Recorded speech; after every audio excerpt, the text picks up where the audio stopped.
Now there's Randwick Racecourse on the right, one of the finest courses in the Southern Hemisphere. Great place if you've got luck.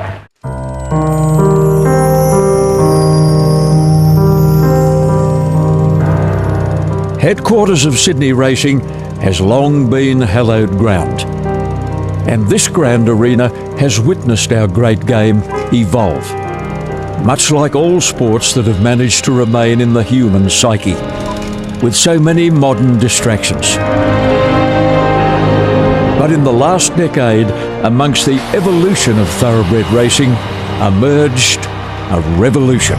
So close, no matter how far,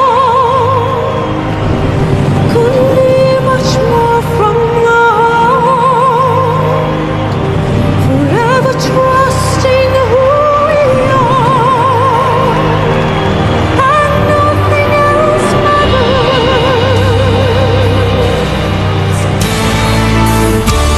Never care for what they say. An event that showcases the strength of Australian racing. Speed. Where slots and deals are discussed minutes after the previous year's running. And as much jockeying happens off the turf as on it. Where a shade over a minute has this sporting nation's undivided attention. More powerful than any distraction. With good reason, in the year 2024, we have the greatest Everest field assembled so far. And to those on that hallowed ground at Randwick, truly, nothing else matters. Nothing else matters.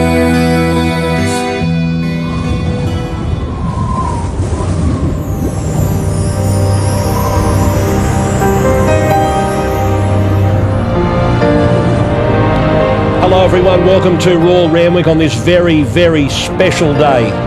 Maybe a day like no other. Did we think we'd see a bigger day than the day that Winks retired? It's quite possibly about to happen, with not only the $20 million Tab Everest, the most open Tab Everest we've ever seen, but the King Charles III Stakes, featuring a bold front-running mare, Pride of Jenny, that they're going to try and run down. And everyone's thinking about how they're going to do that. That's the most intriguing part of the day. Corey Brown, you rode in the very first Everest. I did. You rode a 3-year-old filly called She Will Reign. Yep. A Golden Slipper winner, and there's another one in this year's version. She's at 40 or 50 to 1 Lady of Camelot. What was it like that first day? It was massive. But, Greg, it's done nothing but snowball since that day. I remember the crowd. It was electric, but to be on this side of the fence and experience the crowd, it was super. It was absolutely super. Well, Michael Wood's out on the track for a track report. A little bit of rain last night, a storm came through, but thankfully not much in it. So, Michael Wood, good morning. Good morning. What is the latest with the track? Yeah, as you say, a storm come through last night, and thankfully we were sort of at the bottom end of that range. But it's put us a soft ride this morning, but certainly every ability to probably get to that good 4 relatively early. Relatively early, race 1, race 2? Yeah, look, I think it'll come down a little bit to times, but there is a bit of a southerly around, so that may exaggerate their times a little bit and get them home a bit quicker. But from the feedback this morning, they said the majority of the track felt close to that good 4 range. So if the sun comes back out, it certainly would get there quite early. And you put the mower over it yesterday? Yeah, we did. We had a bit of a break for a couple of hours there from about midday, so put the mowers over it. Still cutting good grass, which to me means the track's recovering really well and growing, vigorously, because we only cut it again on Thursday. So all signs have been positive. You had a lot of rain earlier in the week, but that was a godsend really, because you would have had to put irrigation on anyway. Yeah, in a way it was. I mean, I was somewhat cursing 40 mils when we had 10 forecasts, but the way it's sort of all panned out, 40's probably around the right number, and had we not got 5 mils yesterday, we would have been on a good 4, but we're not far away, so it's been good. Did you have a couple of horses gallop over it this morning? We did. We had two from Mr. O'Shea's yard. Sam Clipperton and Andrew Adkins went over it, and their feedback was exactly that, sort of borderline 4 or 5, and with the sun on it, we'll get to that good 4. Is it true people were lining up at the gates at 5:15 this morning? I was just walking onto the track to do the track inspection, and our racing operations message went round that there was people out the front. So if that doesn't give you a bit of a buzz, well, yeah, I don't know what would. Yeah, people have been lining up, Corey, since 5:15. Sell out. I think people were texting Luke Marlowe on radio when he came on here at 6:30 saying, we're already here, let us in. And the gates only opened moments ago. In fact, they were the members' gates, which we're seeing, well, that's 8 o'clock. That's our vision from 8 o'clock this morning. And then at 7 minutes to 10, 7 minutes early, they let the crowd come through, because what's the point in letting them wait there? Well, that's right, and they're ready to go. There wasn't a great deal of good actions going through the gate. No. Some people should never run. That's correct. Rightio, Mike. I think this could be in the modern day. This could be the biggest day Randwick's seen. Yeah, look, it's all panning out that way. Massive crowd. It's it's going to give me chills. I can already tell. All right, your job's done. Good luck. Thanks, guys. All the best. If there is a possibility of a shower, there may be a little bit of drizzle around Later. 3, 4 o'clock, but Nothing that's later. Okay, let's look. I've seen that many speed maps this week. I'm speed mapped out. But we're going to talk about the King Charles, and I'm going to throw to Brad Gray in a moment to tell us how he sees the King Charles speed map. Yep. How do you ride against her? How if you I mean, jockeys won't be able to. They couldn't see her in the Queen Elizabeth. They'll get a bit of a glimpse of her today. She won't be that far in front. But how do you ride against her? It's such a great question, Greg. Like, it's so hard to judge because you're not on her. You don't know what petrol she's got and how she's travelling. So the sight that you're going to see from behind, it's hard to judge. Yeah. And it's not a matter. You can want to be closer to her, but being closer is another thing. Well, being close is another thing, but you're taking your horse out of the comfort zone. You're taking that petrol that you need to spend out too early. That's the thing. It's the judgment of whether, when do you take off? When do you start trying to, reel those lengths in? It's a really hard position to ride. And then you've got to keep going because she keeps going. Correct. Yep. All right. Well, let's hear what Brad Gray has to say about the King Charles speed map. One of the features there on Saturday at Randwick is, of course, the King Charles 1600 metres. No prize for guessing who might lead these. Pride of Jenny. How far will she lead by? Well, I guess we can talk through that. So the horse...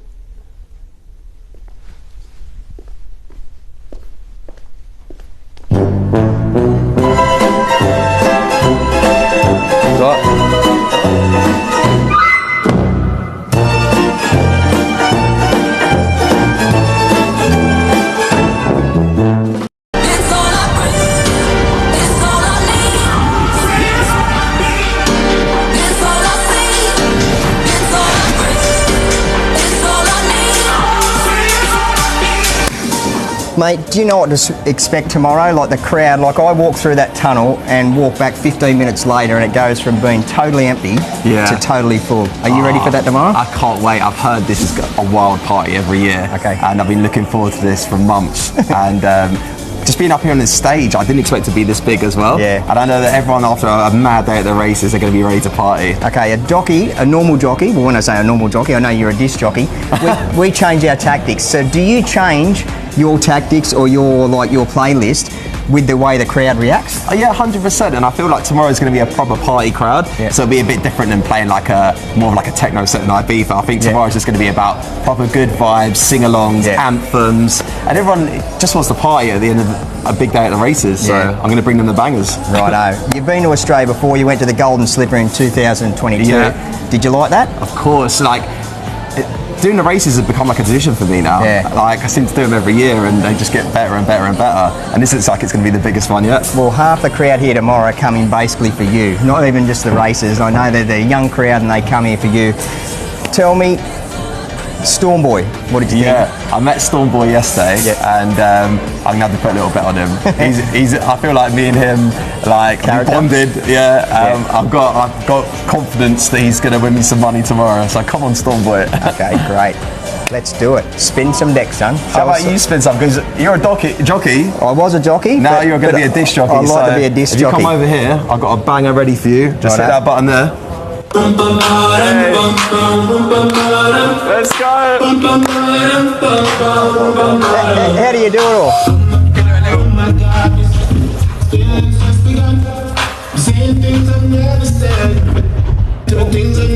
No good.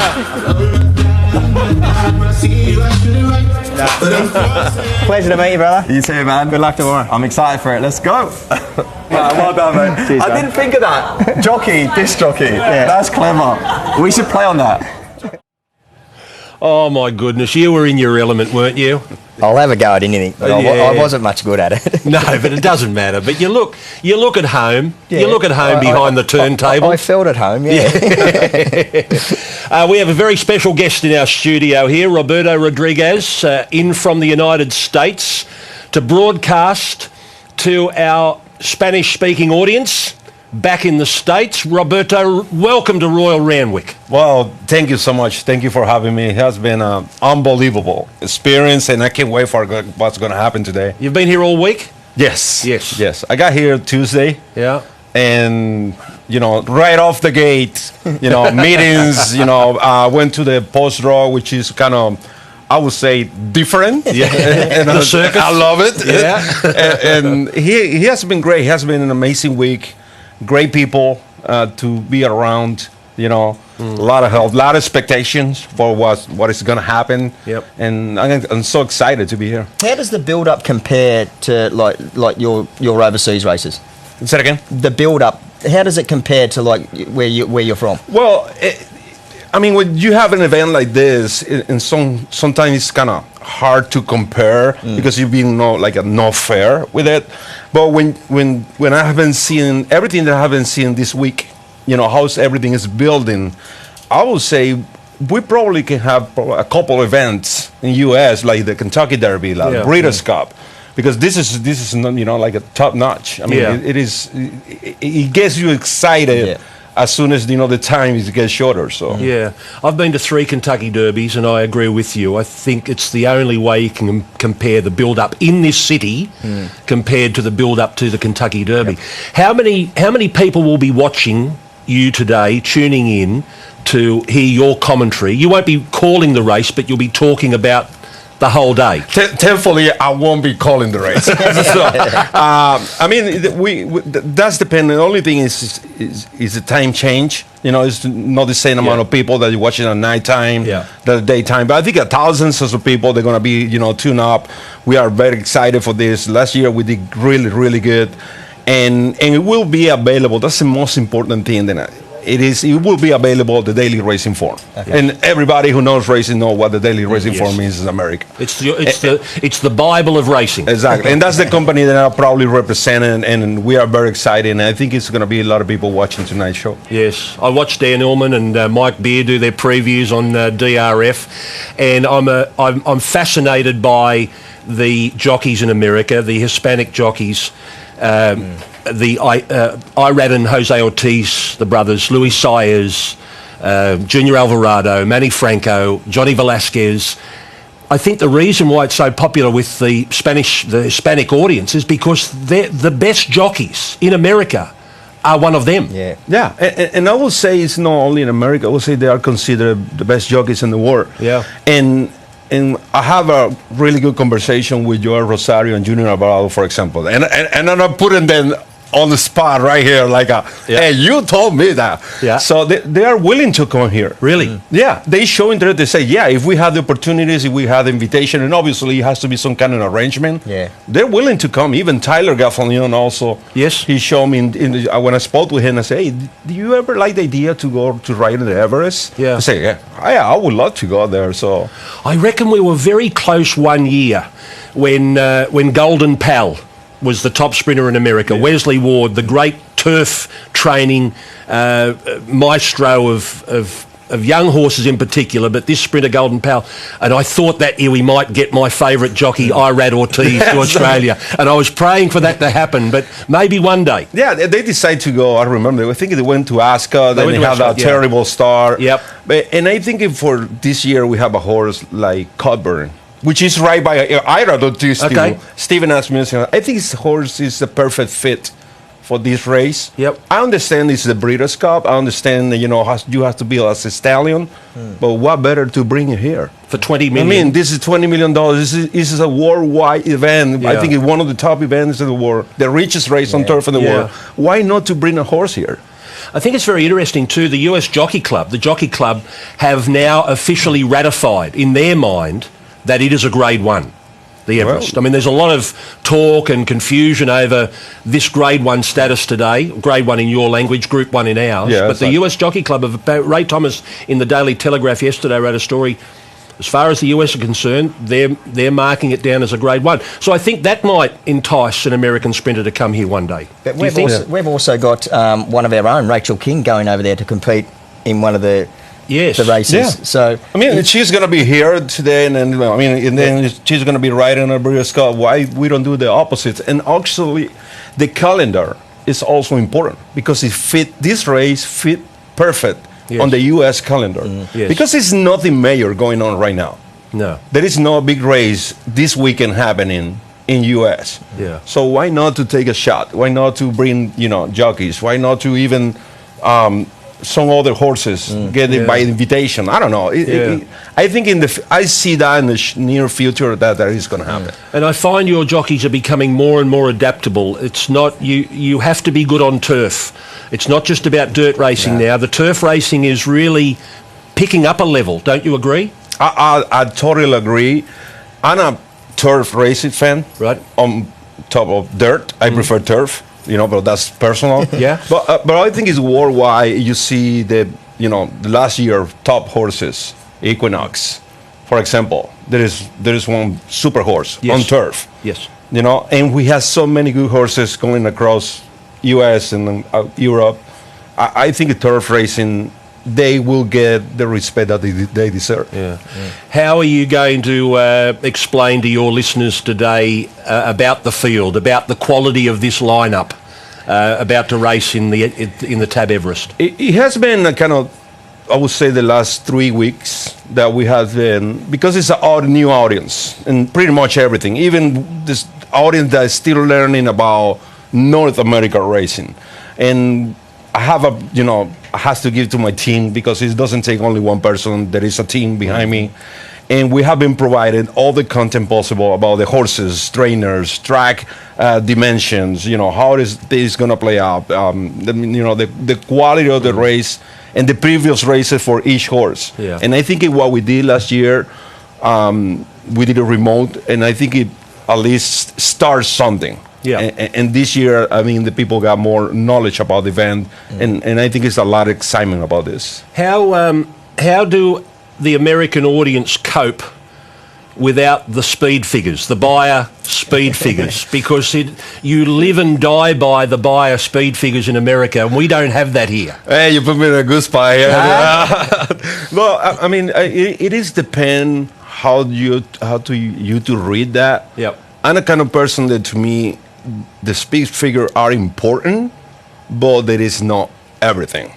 I think there is more. I would see is the horse itself, quality, the recent form, who's been facing, and I think is to provide that kind of content without relaying the speed figure. Yes. I think they give you, even as a player, the people who's betting, I think they give you another angle that you can go with, and not only the speed figure. Yes, because there's a lot of trip handicappers in America. It's not always. I love speed to watch figures. videos. I love to watch the replays. Yeah. This is what I've been preparing for this, for this event, which is, I had changed my mind like 5 times this week already, trying to figure out who's going to win the Everest. So who do you like? Oh man, I like Growing Empire. Yeah, Growing Empire. I think it's, I've been watching the videos, and the last 4 race, one has been better than the prior. And that's what you're looking for in a horse. Horse that come to the main race in the best shape forward. possible. Later in the day, we'll see Pride of Jenny. What do Americans know about our great mare? Please don't hate me. I love Pride of Jenny, all right? And after last year, I think it's every fan who watched that race fall in love with her. Yeah. Especially my team. We are, pretty huge fan of Pride of Jenny. Okay. But I don't like her today. You don't like her today? Sorry. I mean, I wanted to win. Why don't you like her? What for the reason? It's going to be like, she's up front. She's going to be up front. Yeah. If you go with her, probably you're going to, pay your price. Yeah. So it's Fangirl right there. She's the one who's going to be coming from behind. Yeah. So, I don't know. It's going to be tough. And I think if Fangirl has also trainer for that, I don't, I like more value. I'll try to get value. Okay, well, you're not getting a great deal of value about Fangirl now because now they're starting to bet on Fangirl. And now after listening to this, they're going to bet more. So. And just on Pride of Jenny, you showed Bob Baffett and Junior Alvarado. You personally spoke with Junior Alvarado to show them the video of Pride of Jenny. What did they think about that Queen Elizabeth? Well, one of the things is, I would resume everything in one word. He said, wow. Because they say, how come if he found a rider, first, I don't want to be like too far up front, unless I'm, like I told you before, I'm the rabbit of the race. That happens, in every, in horse racing. And then one thing that he told me is, when they turn for home, he say, if I'm the jockey, I'm going to ask her right now. Yeah. Because whatever she gave me, she already gave it to me. Yeah. She's not going to give me more later on. Yeah. And he was really impressed as a rider. I would say it is the rider dream to have a horse with that capacity to go so fast for so long. Yeah. In that type of race. Yeah. And you'll be covering all races today? You'll be watching every race? All races. On DRF? On DRF in Espanol. We have our website platform, which is drfenespanol.com, and our YouTube channel. It is worldwide. It's free to watch. Enjoy, and tune in. We are very excited for the team is ready. And I have the guy who called Pride of Jenny race last week. He's going to be this year. He's going to call. He's David Merida. He's, he's very popular here. So his call of Pride of Jenny became quite famous. Yeah.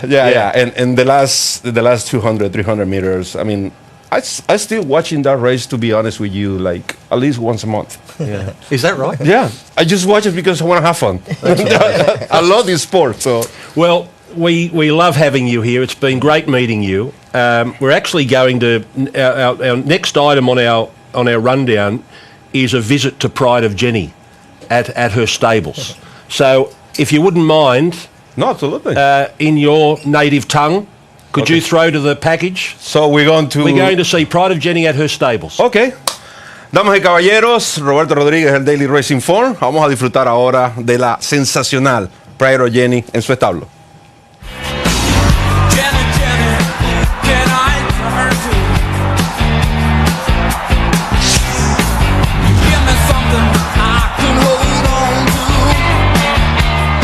Well, Amy, she's certainly got a quirky personality, I guess is the best way to put it, as all the good mares do. She's having a good look at that camera. I feel she sort of runs the show. Yes, we very much know that she's here. We feel her presence. But yeah, look, she is a phenomenal mare, and what she says goes. That's right. So she's travelled, I mean, just looking at her, she's obviously travelled in really good order, and Kieran reported that when she stepped off the truck. Yeah, well, she actually bounced off the truck and dragged poor Sammy straight into the stable, right into her feed bin. She knew exactly where she was going, and she was very keen for her breakfast and didn't raise her head, kept going until it was cleaned, and the same again last night. So she has travelled in really, really good order, hasn't actually lost any weight. If anything, she's put on weight travelling, so very, very happy with how she's arrived. I did see that shot of Sammy getting her off the truck, and she was absolutely humming off the ramp. Sammy's got a great association with her. From the moment that those two met, they just clicked. Yeah, hugely so. And where Jenny goes, Sammy goes, and it's a great relationship that they have built, and very important that it's kept together, because it just allows Jenny to concentrate on everything else, but she knows Sammy's beside her, and everything will be okay. and this is so important to me. I worked with Sammy at McAvoy's as well, and I know the affiliation and the association that you have with certain horses, and it does make the difference. It's the 1%ers, but in this case I think it's more than that 1%, the connection that they have with the staff and the importance that they have in their careers. Yeah, I couldn't agree more. We like to keep the same riders on horses, we like to keep the same strappers on horses. As you said, it's all about the 1%, and if you get the little things right, then the big things usually work themselves out. And for yourself, you joined the Kieran Maher team not too long ago, but you were there when we saw what she did in the Queen Elizabeth. What was that feeling like, the sense at the stables when you came home? Oh, it was mind-blowing. I just started. I think I've been here 2 weeks, so I was like, is this normal? But yeah, no, just an absolute honour and a privilege to be a part of it. And we have the Queen Elizabeth, and now we're coming for the King Charles. That's right. Well, she transcends racing, really, doesn't she? That shot of her lengths and lengths in front of the field is what we'll talk about for years to come, and probably we'll never see in our generation of racing ever again. She makes people go to the races to see her. Yeah, and I think, every country needs a horse like that, and we're just extremely grateful and lucky that she's in our stable. Well, she makes me go to the races. I'm just happy to see her this morning, and she's probably not as happy to see me, I feel, but just explain to us what she's sort of doing at the moment. She's figuring out exactly what's going on. She can see her mouth moving. She's just taking everything in. Yeah, I think she's definitely sizing us up. She's a bit unsure about it, and she's wondering when is her next mealtime, I think, is probably the main thing that's going through her mind at the moment. or when the next big race is, which is coming up. So game day, what will game day look like for her now? So she will head out on the track just to have a very light canter. She will swim beforehand. That's her routine religiously every day. She swims first before she canters, and we'll be just keeping her as quiet as possible, keep things as normal and as routine as possible. It's obviously a huge day. She won't know that until she gets there, so we just try and keep it as simple and as normal as possible in the morning. So once she's finished work, she'll come home, have her breakfast and chill out until it's time to go. I think that's a good cue for us to get out of her way, and she's saying, I'm pretty sick of you being in my house now, so good luck. It's a huge day for the team, and we can't wait to see you. I think you can't wait to see us leave, but we can't wait to see you, Missy.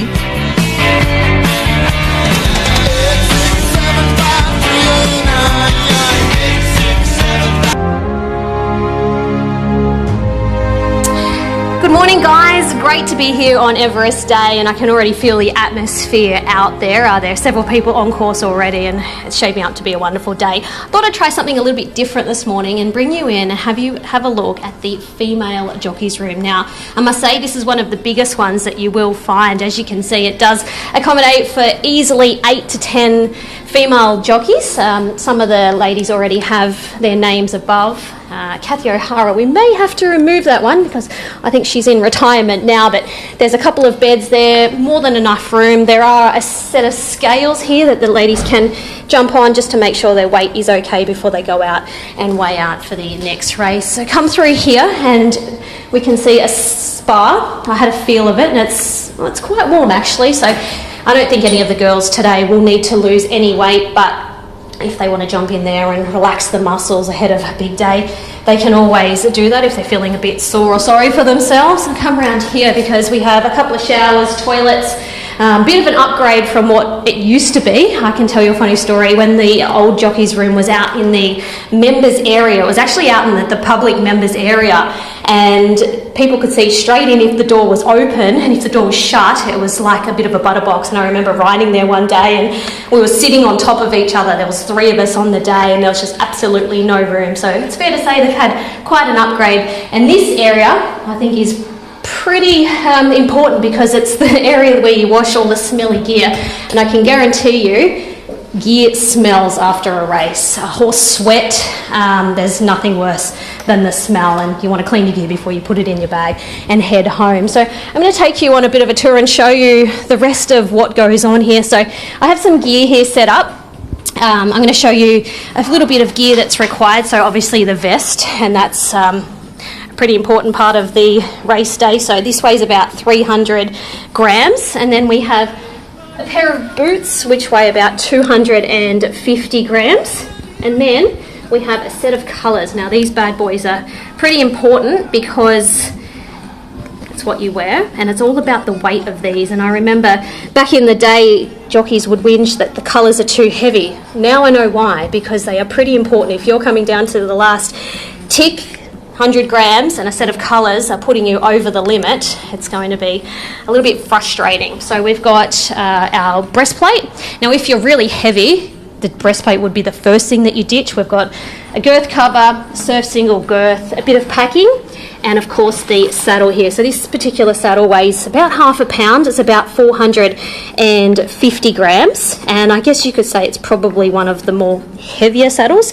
You can get a lot lighter, obviously. So let's put all our gear on, and I'm going to take you out and show you just how jockeys weigh out for the day. So the girls would have jumped on the scales just to make sure that they're the right weight. Say I'm riding 55 kilos for the day. I need to weigh out at 56. Now I've got up until 56.4 to weigh out. So you get a kilo for the vest, which is important because when you are that little bit heavier, if you've got that extra bit of weight, then it really comes in handy. So we walk around here, we've got our clerk at the scales, Davey, standing there.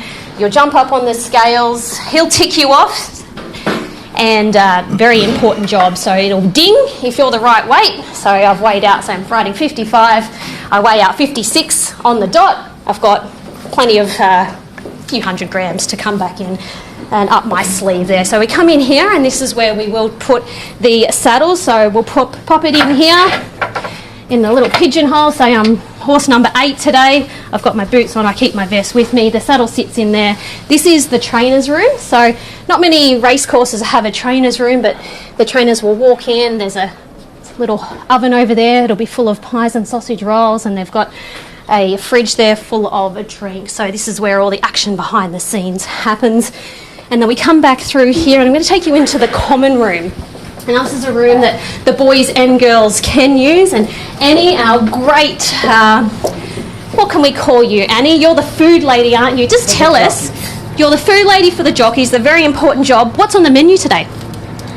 They're having brisket, chicken wings, chips, stir fries. That's about it. They're spoiled, aren't they? They are spoiled. And then you tell me there's champagne and cannabis on offer after the last. After the last, yes, and they enjoy that, especially if someone's had a great win. Oh, for sure. I've seen a few champagnes being popped in here and sprayed about. No wonder you're their favourite lady. I love them. She's a great lady, Addie, and she's very, very important. So I'm just going to bring you around here and just show you the common room. And this is where they can all hang in between races. They can all mingle. The food is set up over there. You've got, well, obviously the food isn't out yet, but they've started cutting up the fruit, and then the drinks the drinks fridge over there. So as you can see, a lot happens behind the scenes. And if a jockey's in the first race and probably like the last race, they've got a fair wait in between. Once they come in here, they're not allowed to leave. So they've got a long day, and this is where they hang. So I'll join you in a moment, guys, but hope you've enjoyed the tour behind the scenes. Well, there is a behind-the-scenes look in the jockey's room. Chantel will be walking out and joining us in just a moment. Do you miss being in there? Probably the most. That's what I do miss the most, Greg, being in the jockey's room with those guys and girls. It's like a second family. I probably spent more time with them than when I did my own family. Yes. So, yeah, I miss it a lot.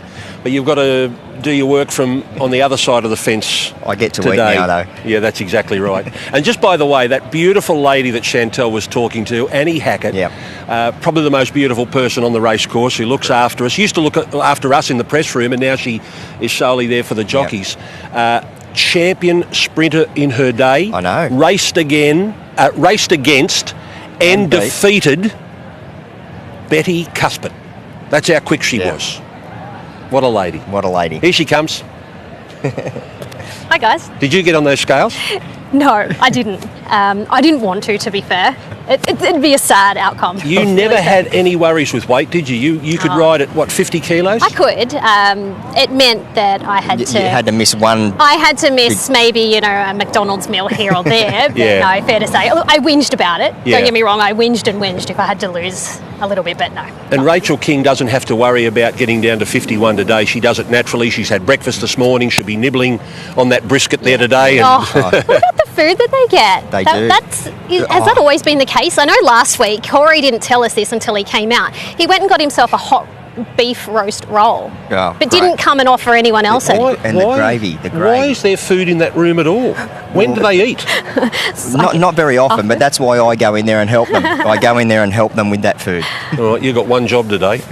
Roast beef Well, rolls. what about 4 of them, if you can get them? Some stir fry sounded really good, Corey. I'll check it out. Looking forward to looking at these horses in the yard today? I am. Do you know the 2 that I'm really looking forward to seeing how much they've progressed? Actually, maybe 3.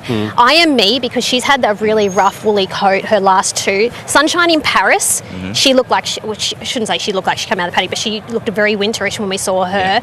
And of course, Giga Kick, because we were both of the opinion that he had a bit of tightening up to come. And I heard Clayton Douglas on the radio this morning saying he's a different horse again here today. So they're the 3 that I'm really looking forward to seeing. Well, here comes Ali. Here she is. Team's gathering. I made it, team, all the way from the stables. Where have you been? I've been everywhere, let me tell you. Someone said you were doing lawn bowls or something this morning. Did some lawn bowls. Were you any good at it? No, I was useless. I think it was obvious I was going to be useless. I tell you what, it was a slow track though. Hadn't dried out yet, so similar to that track out front, I thought I sort of misunderstood how far my bowl would go. Yeah, I think that track's going to be better than a lot of people thought it was going to be on Monday or Tuesday. What do you reckon? It was a heavy 8 on Tuesday night when we were here for the circus. And thought it might stay that way. Exactly. It was like it was never going to dry out, but it's got back very, very quickly. You're going to be on the track today at the barriers. I will. Be behind the gates for all these big races, and you'll also be spending a lot of time down at the stalls. You'll see a lot of people down there.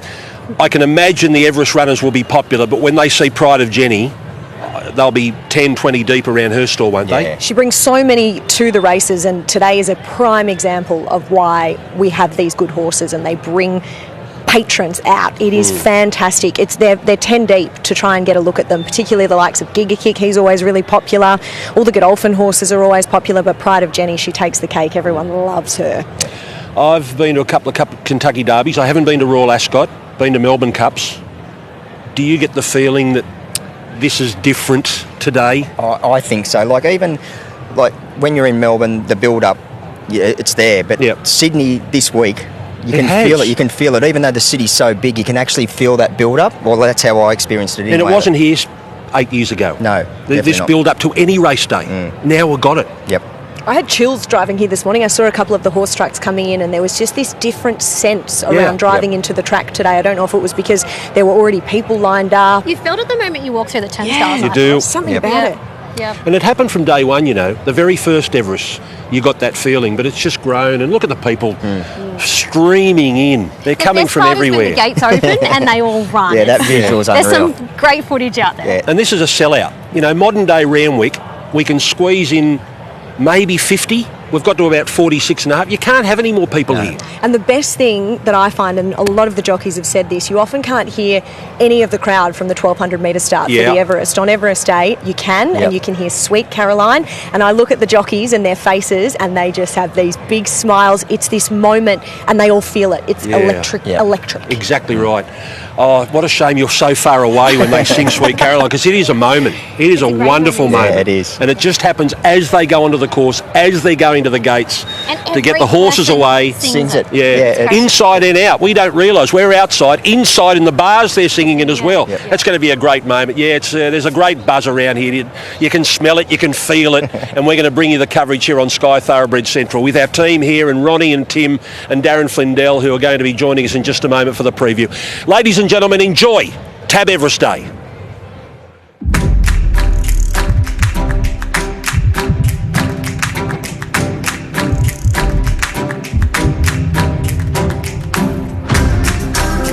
Yeah, I keep saying to him, well, don't say anything because it's horse thinking. Octagonal. You are octagonal.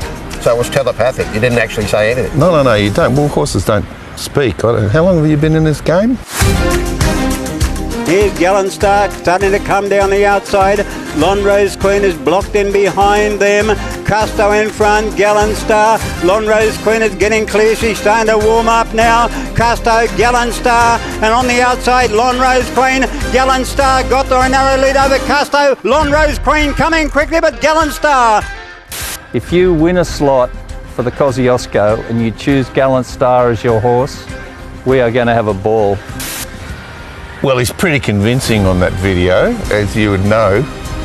And I probably saw it, I don't know, 20 times because it come up so many times. And that's really, I wasn't especially aware of Gallant Star, but then I looked at the form, and it's got really good form. And I'd seen it win a highway at Randwick, and then it came second in the country championships. But anyway, Skull convinced me to get on, as he said, get on.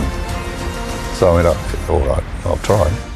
Race day will be outstanding, and that night, regardless of whether we win it or finish 14th out of 14, we're going out to a fashionable restaurant and we'll just cry on each other's shoulder, but we'll have a good night.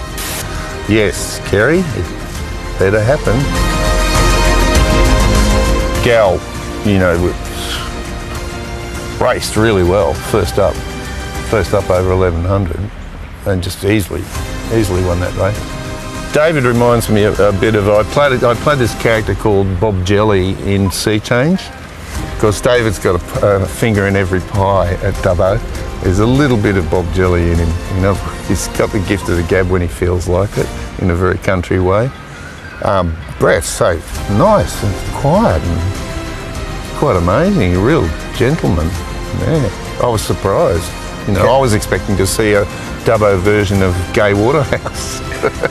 Anyway, I went around to his stables after Gal had raced, and of course David got in with the horse and all that sort of stuff, but it was still a bit chewed up going around the circus like that, so I just hung back and waited till they went away, and then I had a quite little talk, as a director would to an actor after a dress rehearsal, and I think Gal was listening, and his response was to show me his bum.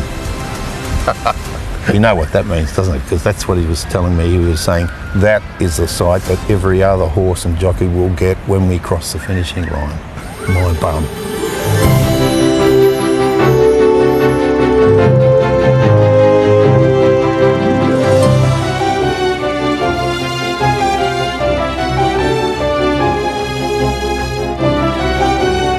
Do you get mobbed on the streets of Manly? Oh, all the time. You can see it's happening here. You know, I'm trying to talk very quietly because they will come out of the bushes at me. There's a couple of bush turkeys over there. That's about it. That'll be about it. Yeah. There must be some people who pull you up and say, "Aren't you? Didn't you?" No, not around Manly. No. Everyone's famous in Manly. And if they're not famous, they pretend they're famous. You've won a Logie, haven't you? Yes, I won a Logie for Sea Change. Do you still have it? No, it got a bit rusty and I chucked it out. So you ditched it? Yeah, I'm afraid so. You're not big on memorabilia? I don't have any memorabilia whatsoever. That's why you couldn't screw me for a few photographs. I take it that then you're pretty grounded. You don't let success carry you away. Like I said, being an actor is, oh, g'day mate, how are you? Yeah, no, I'll be with you in a minute. There's a little bush turkey for you. Mate of mine. As I said before, one day rooster, next day feather duster. That's one thing you learn really early on in acting.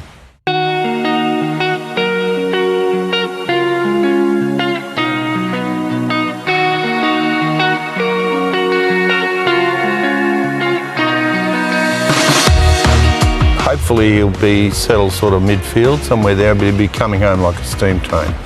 And the good thing about that is that there are quite a few horses that love to lead. So I hope they all take on front page and they get puffed, and Gal accelerates over the rise and, like octagonal, wins by the bit that I bought, i.e. his nose. I will not have experienced anything like this in my life. I'm actually not, I'm a bit kind of cheery about all the people, there's so many people, but since I'll be an owner, I'll be in the members, so I'll be cheek by jowl with people that can afford to be there. And I get to go in the theatre of the horse, which I've never done before, always been looking from the grandstand or somewhere. So yeah, it'll be something that I will have never experienced. And just in time, because as you pointed out, haven't got much longer. So no, it'll be absolutely brilliant. I feel very lucky.